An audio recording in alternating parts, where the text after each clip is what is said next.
Welcome to this video on basic electrical engineering. Today we're exploring part 32, which focuses on phasor representation and the associated algebra used to solve AC circuits. In AC circuits, quantities change continuously over time.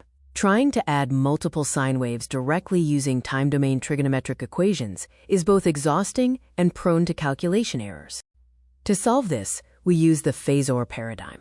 By freezing the time-domain wave and translating it into a space-domain vector, we can represent magnitude and phase angle. This allows us to replace complex trigonometry with simple geometry. Think of this as a Rosetta Stone for circuits. We translate from the time domain, which is the physical sine wave, to the phasor domain as a rotating vector, and finally to the algebraic domain using a complex number grid.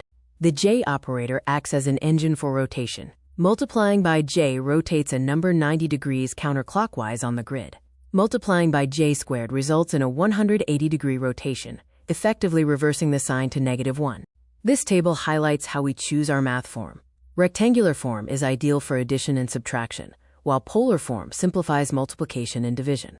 When performing addition, we use the rectangular form. By simply adding the real parts together and the imaginary parts together, we arrive at the new grid coordinate effortlessly. For multiplication, polar form is superior. We multiply the lengths to stretch the vector and add the angles to rotate it. Division is simply the reverse process, dividing lengths and subtracting the angles.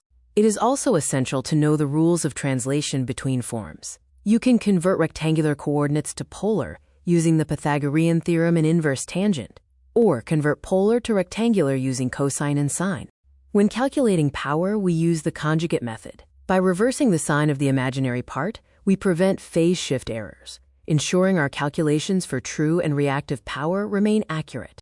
In real-world power installations, we face multiple loads with different phase angles. By translating all these to rectangular phasors and summing the components, we can accurately calculate the total current needed to size our breakers.